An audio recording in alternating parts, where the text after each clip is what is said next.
In the world of psychological warfare, the narcissist sees themselves as a king, a master of manipulation, always in control. They build empires of ego on the fear and admiration of others, pulling the strings of everybody around them. They are the architects of their own reality, and you are expected to live in it. But what happens when this predator meets a force of nature it cannot dominate? A mirror it can't shatter.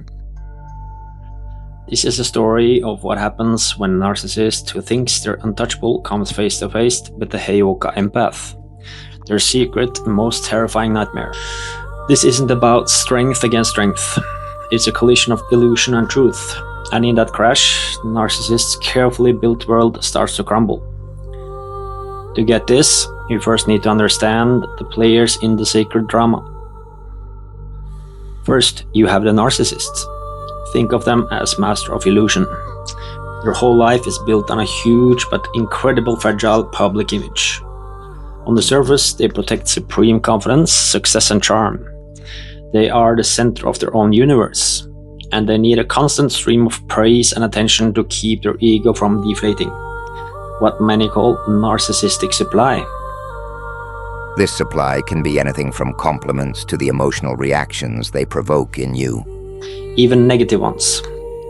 Fear, tears, anger, it all feeds the beast. But underneath it all, they are driven by a deep, terrifying fear. The fear of being seen as worthless or flawed. Their greatest terror is you seeing the emptiness behind their mask. Their perfect counterpart, and often their favorite target, is the classic empath.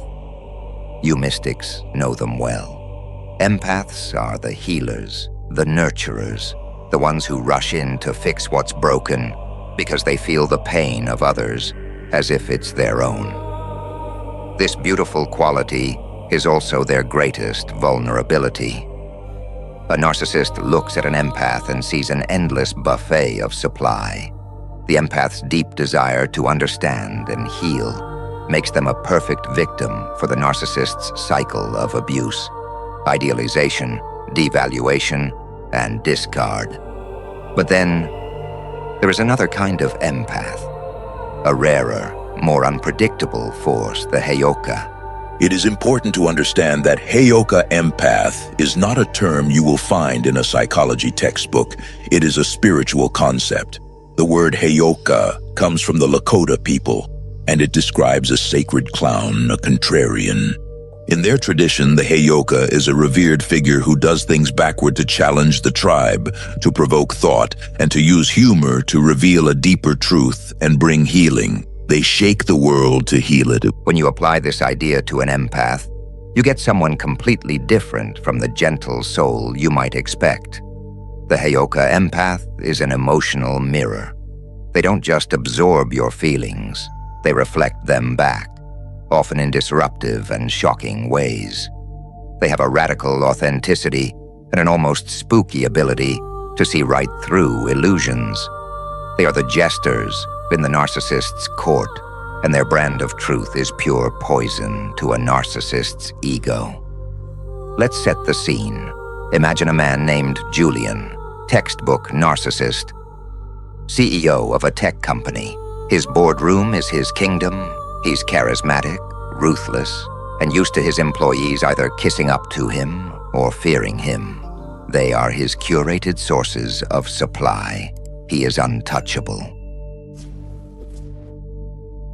Now, enter Maya, the new head of product design. And for our story, she is a Heyoka. From their very first meeting, the dynamic is off. Julian lays on his usual charm, the love bombing designed to hook a new admirer. He praises her work with way too much flattery, expecting her to blush and become his next follower. But Maya doesn't. She just smiles, tilts her head, and says, "Thank you. It's always interesting to see which parts of the portfolio people connect with first. Your choices are very strategic." It's a simple comment, but it's not the one Julian wanted. It's not gushing praise. It's an observation. It's a data point. And for a narcissist who relies on scripted interactions, an unscripted response is the first crack in the foundation. Later, in a meeting, Julian tries a classic move, a public put-down disguised as a joke.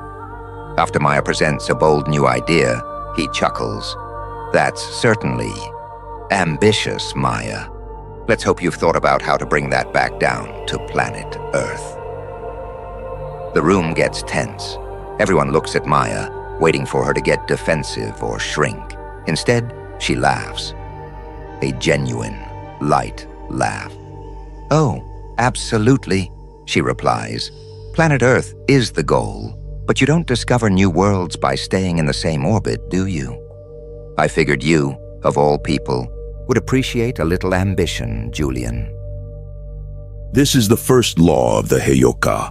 They live in a state of non-resistance. They do not push against the energy coming at them, they redirect it.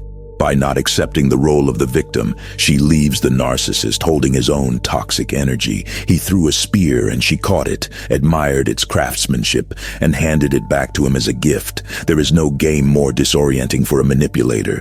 The tension in the room just evaporates. She didn't take the bait. She didn't swallow the poison. Instead, she took his passive aggression, polished it, and handed it right back as a compliment that quietly pointed out his own hypocrisy. She mirrored him. In that moment, Maya became an anomaly. The narcissist's power comes from a predictable world. They push a button. They expect a reaction. Maya broke the machine. Julian looked at her expecting a source of supply, and instead he saw a bizarre, unsettling reflection of himself. And for the first time in a long time, he felt a flicker of real fear, the fear of the unknown. That first confrontation is just the start. The narcissist's fear grows as they realize their entire toolkit of manipulation is useless. The unraveling happens as each of their favorite weapons is taken apart. First up is the Heyoka's powerful resistance to gaslighting. Gaslighting is the narcissist's attempt to rewrite your reality. They'll deny things they said and try to make you feel like you're losing your mind. "I never said that. You're being crazy." This works on most people, but the Heyoka empath has an incredibly strong inner compass. Their truth is not easily shaken. When Julian tries to gaslight Maya, claiming he approved a budget cut she knows he didn't, she doesn't get emotional. She just looks at him with calm curiosity and says, "That's not how I remember it, Julian. But I can pull up the email from Tuesday to refresh our memories." She isn't calling him a liar. She's simply holding up the facts. For a narcissist living in a world of convenient fiction, objective truth is a cage. This is not about immunity, this is about sovereignty. The Heyoka's sense of self is not up for negotiation. Their spirit is anchored in a truth that exists outside the narcissist's influence. When the narcissist tries to change the weather, the Heyoka remains the mountain. Next is the power of unpredictable authenticity. Narcissists are strategists who need to predict your reactions. They have a plan for your tears, your anger, your pleading. What they don't have a plan for is someone who responds to their drama with genuine, unscripted humanity, often mixed with humor.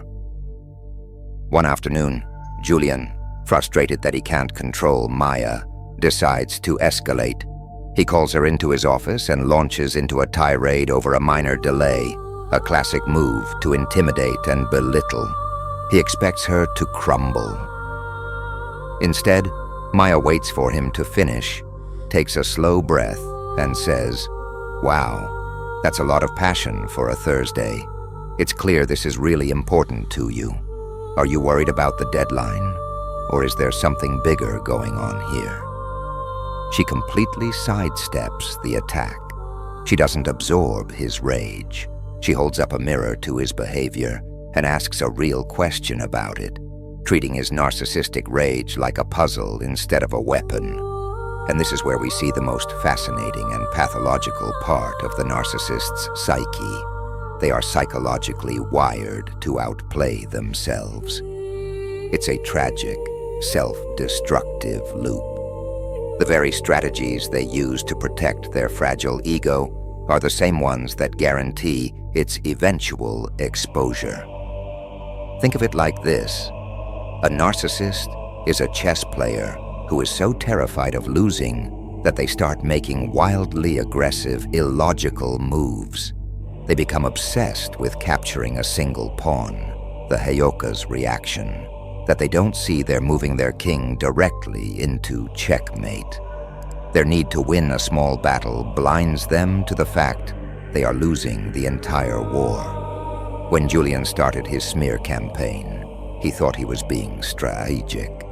He told the board Maya was difficult, that she didn't understand the company culture. But in his frantic effort to control the narrative, he overplayed his hand. He became visibly agitated, his stories had inconsistencies, and his obsession with discrediting her became obvious. He was so busy trying to prove she was the problem, he revealed himself to be the source of the problem. He couldn't help it. The compulsion to defend the false self is so powerful, it overrides all logic and self-preservation. And finally, the Heyoka dismantles the ego with truth and humor. The sacred clown pokes holes in pomposity to let the hot air out. A narcissist's ego is a giant, fragile balloon. The Heyoka walks in with a pocket full of pins. During a company-wide presentation, Julian takes all the credit for a team project. Later, at the office social, Maya approaches him with a playful look. "That was a masterclass in storytelling, Julian," she says with a grin. "You almost had me convinced you coded the whole thing yourself over a weekend. You have a real gift for narrative." On the surface, it's a compliment, but just beneath, it's a perfectly aimed dart of truth, wrapped in humor. She's calling him out, but in a way he can't react to without looking weak. This is what narcissists fear most, being seen for what they really are. The Heyoka doesn't just see it, they say it out loud with a smile. If this is hitting home for you, chosen ones, and you're seeing these patterns in your own life, take a second to subscribe. We're building a community of awareness right here, and by joining, you become part of the conversation. This slow unraveling always leads to one explosive moment, the shattering. A narcissist who has been starved, mirrored, and exposed will not go down without a fight. Their world is about to collapse, and they will do anything to get control back. This is when you see full-blown narcissistic rage. For Julian, it happens in the main boardroom. A major client chose a competitor, and news reports are blaming the company's chaotic internal leadership. Julian knows, on a gut level, that Maya's presence, her refusal to be controlled, is the source of this chaos. She is the glitch in his matrix. He corners her after a meeting, his voice low and seething. He throws every accusation he can at her. He calls her insubordinate, unprofessional, a saboteur. He attacks her character, her competence, her worth. This is his last, desperate move, a full-force attack designed to completely crush her spirit and force her into the familiar role of the broken victim. But the Heyoka doesn't shatter. Maya stands there, silent, letting his words wash over her. She doesn't even flinch. She is an observer of the storm, not a participant in it. When his rage finally runs out of gas, she looks at him, and her eyes aren't filled with fear or anger, but with something far more devastating, a deep, knowing pity. "Are you done?" she asks, her voice soft but solid as a rock. He's speechless. She continues, All this anger, none of it is about me. Is it, Julian? This is about you. I see how much you're hurting. It must be exhausting to carry all that fear. This is the moment of ultimate spiritual victory. She is not reflecting his anger anymore. She is reflecting the source of his anger, the terrified, wounded, hollow self he has spent a lifetime running from. He expected a battle of wills. What he received was a moment of profound truth. This is the ego's death rattle. To be seen, truly seen, by someone you cannot manipulate is the greatest terror a narcissist will ever face.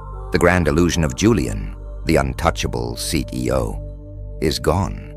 In his place is a small, frightened man, exposed and powerless before the one person who refused to play his game.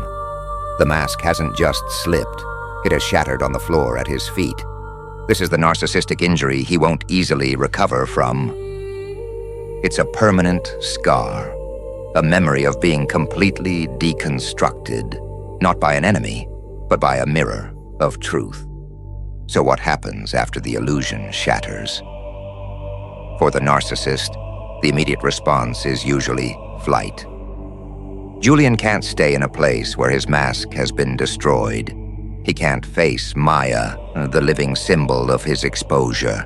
A common response is to retreat and start a smear campaign, telling everyone that Maya is the unstable or manipulative one. He has to rewrite the story to save his ego. But eventually, he will leave. He has to. He needs a new stage and new actors for his play. But the memory of the Heyoka lingers. It's the memory of the one person who saw right through him, the one who couldn't be controlled. That memory can become a haunting insecurity, a crack in the foundation of any new mask he tries to build. And what about Maya, the Heyoka? She's often surprisingly unfazed. She might be tired from the intense spiritual battle, but she doesn't carry his poison with her. Her power wasn't a strategy. She was just being herself. She may not even realize the depth of the psychological chaos she caused. She just knew she was in an unhealthy space and responded with her truth. She comes out of it wiser, with her purpose reaffirmed. The power of authenticity. So why do narcissists secretly fear the Heyoka empath? The fear isn't about a physical threat.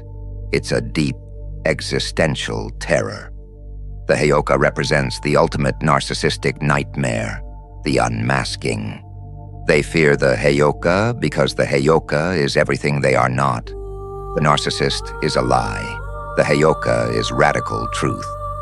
The narcissist needs you to feel real. The Heyoka's sense of self comes from within.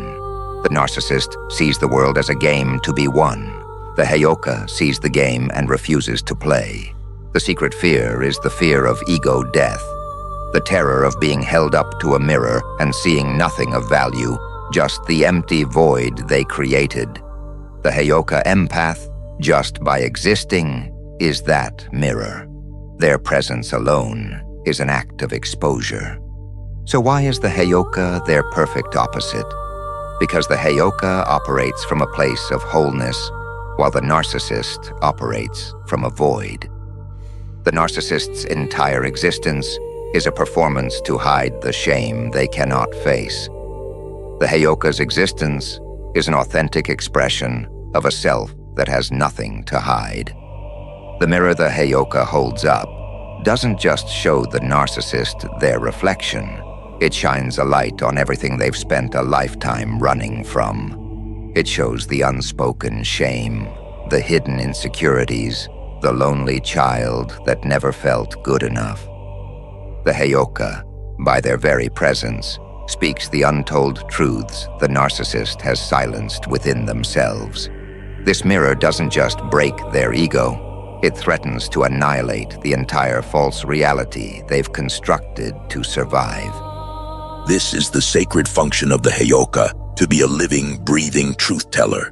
In many traditions, the mirror is a symbol of ultimate reality and self-knowledge. The narcissist has spent their life avoiding this mirror, painting over it with the opinions of others. The Heyoka does not attack. They simply are, and in their being, they become a clean, polished surface that reflects back what is, not what the narcissist wishes was there. The narcissist isn't broken by an attack. They are broken by the undeniable clarity of their own reflection, finally witnessed.